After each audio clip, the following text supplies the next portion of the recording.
Rivals Radio. Welcome back to Rivals Radio with Wally and Dee here on Rivals Broadcast Network.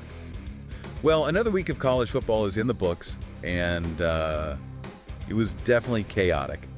Today, we're doing our deep dive using reports straight from the league front office. Our mission, break down Week 7, make sense of the rankings and, the Heisman shifts, and get you ready for Week 8. Oh, chaotic is putting it mildly. Week 7 felt like a real roller coaster, didn't it? It really did. We saw some teams just absolutely assert their dominance, making huge statements, and at the same time, you could almost feel the committee shifting its perspective on who's really top tier.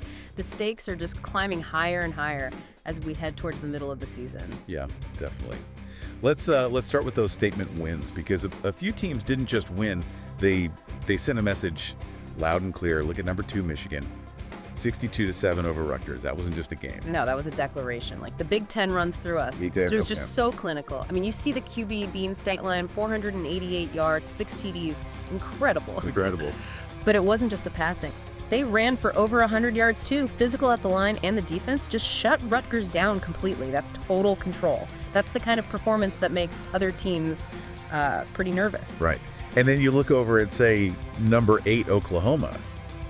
55-12 against Houston. Houston just had no answers for that offense. None at all. When you've got Clapp throwing for, 349 and 5 touchdowns? Yeah, 5 TDs. And then Bigsby just chewing up yards on the ground. I mean, what do you even do defensively? You pray they fumble, I guess. Pretty much, and they're not fumbling. Oklahoma's operating at such a high level right now. That score tells you they've got championship potential if they keep this up. Okay, then there's number 4, USC. Rolled over Cal, 44-10. Yeah, Brandon Frank was just slinging it. 417 yards, 3 TDs. USC's had some questions about their defense sometimes. Yeah, right. But when your offense puts up points like that, it covers a lot of ground. That's how they silence doubters. And you got to think about motivation, too. Florida State, clearly feeling a bit snubbed by the committee, right? Uh-huh. We'll get to the rankings impact later, yeah. They just took all that frustration out on Coastal Carolina. 62-13. That was pure fury. It was. That kind of emotion can definitely fuel a team. But, speaking of interesting results, number 7, Ohio State. Yeah, what about them? Well, they bounced back really hard after last week, right? Beat Wisconsin 48-3. Almost a shutout. Looked totally dominant. Yeah, absolutely wiped the flare with a conference opponent. So you'd think, okay, big statement. Exactly. Any other week, that's huge. But the committee, they actually dropped them. Dropped them 2 spots, from 7 to 9 after that win. It's really something, isn't it? It suggests the committee might be looking harder at maybe earlier losses or, strength of schedule, not just the immediate result. Or maybe just the look of the win compared to Michigan or Oklahoma. Could be. It implies maybe just winning convincingly isn't quite enough if other teams look, more explosive or something. That drop should worry any one-loss team out there. Okay, let's shift gears to the drama. The nail-biters, the close games. This is where the Heisman picture got really interesting, too. That Ole Miss at Georgia game. Wow. Classic SEC shootout. Oh, easily one of the best games of the week. Ole Miss came out hot, took that early lead. You saw why Ojemudia is a Heisman contender. Yeah, definitely. But Georgia, they just weathered the storm. They have that depth. Their QB, Shelton Atkins, just went off. 469 yards, 3 TDs. Just outlasted Ojemudia in the end. 37-24, Georgia wins. That game really felt like a test of endurance. Yeah. 2 great quarterbacks just trading punches. Exactly. It comes down to which team blinks first, almost. We saw some battles in the American Conference, too. Number 23, Boston College, holding off Michigan State, 37-31. That was back and forth. Yeah, MSU almost pulled off the comeback on the final drive. Intense finish. And number 9, SMU. They beat Arizona 43-24, which looks comfortable. Right, but it wasn't really. They needed 14 unanswered points in the 4th quarter to finally put Arizona away. Shows their talent for sure, but maybe raises a small question about maintaining control for the full game against really disciplined teams. Good point. Quick shout out to Arizona State, too. Beat Fresno State 26-6. Conference win. Yeah, and their true freshman QB, Tyre McKnight, first start, 233 yards, 2 TDs. Looked really sharp.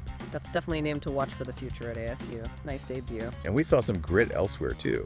USF got a solid defensive win over Liberty, 27-13. Good old-fashioned defense-winning games. Louisville survived a defensive slugfest against Marshall, 27-24.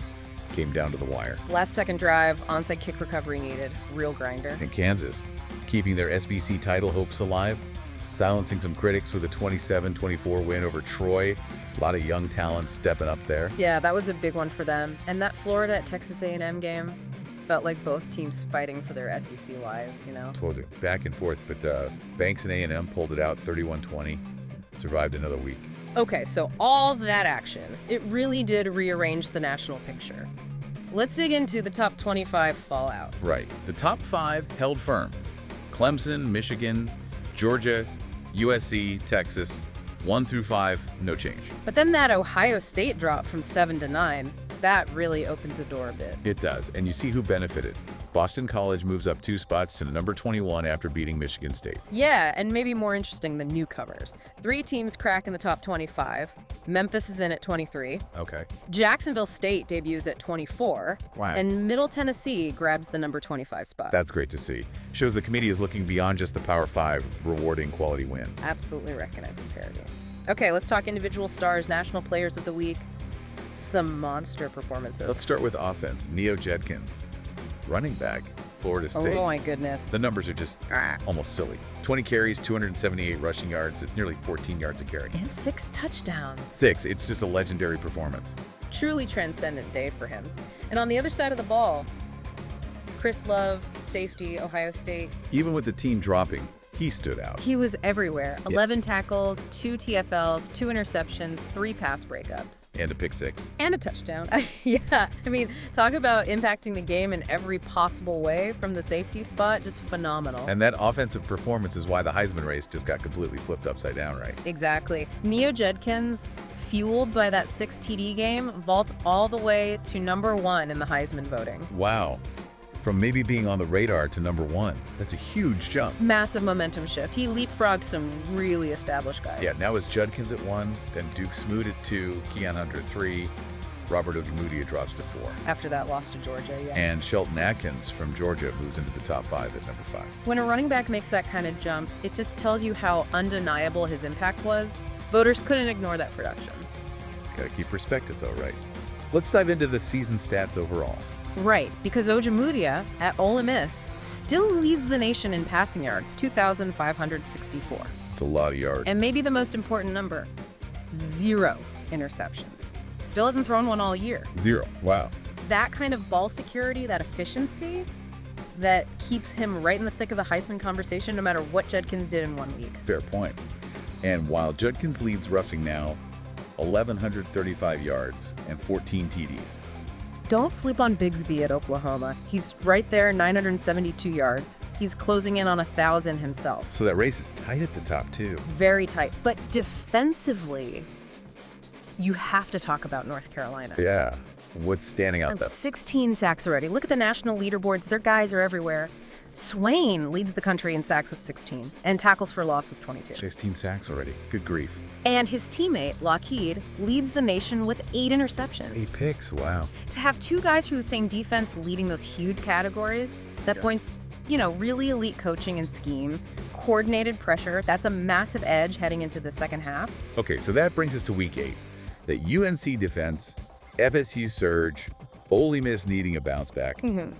It all sets up a really intriguing week. Oh, it's a fantastic slate coming up. Week 7's results just dialed up the pressure for Week 8. Lots of rivalries, lots of big conference tests. What's the one game that jumps out immediately? For me, well, there are a few, but that Tuesday night game. Number 17, Miami at Florida State, 8 p.m. Yeah.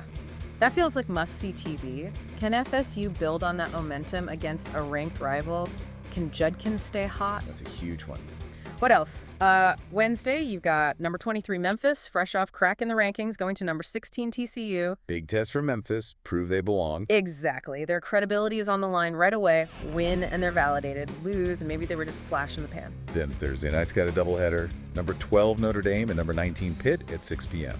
Good ACC clash. Followed by number 24 Jacksonville State, another newcomer, going to number 14 North Carolina at 8 p.m. We get to see that defense again. Yeah, see if Swain and Lockheed can keep padding those stats against a ranked opponent. Then Saturday, the top teams mostly on the road. Could be tricky. Classic trap game potential. Number 7 Oklahoma is at Navy bright and early. 8 a.m. start, wow. Number 5 Texas is at Wyoming at 10 a.m. And number 2, Michigan, travels to Cincinnati for a 1 p.m. kick. Gotta stay focused in those spots. Definitely. And, the SEC will deliver drama. Noon Saturday, Texas A&M heads to Ole Miss. Ooh, yeah. A&M trying to stay relevant. Ole Miss needs a big win to keep Ochemedia's Heisman hopes strong after the Georgia loss.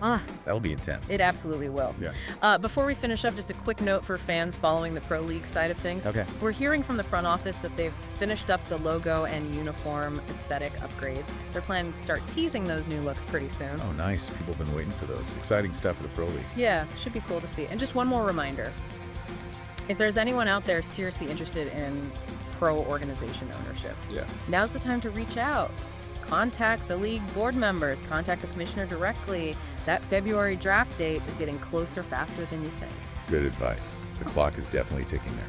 All right, so Week 8 looks absolutely loaded. It really does. We've seen the rankings chaos, Judkins lighting it up, that incredible defense at North Carolina. Yeah, I think the big takeaway from Week 7 is just how unforgiving that committee can be and how one huge performance, like Judkins, can rewrite the whole narrative. The question for Week 8 isn't just who wins, it's maybe which of these newly ranked teams, or teams on the edge, can cause the next big upset. Who's going to give the committee another headache? Can't wait to find out. All right, that's our deep dive for this week. Peace out, Rivals Nation. Thanks for listening, everyone, from Rivals Radio on Rivals Broadcast Network.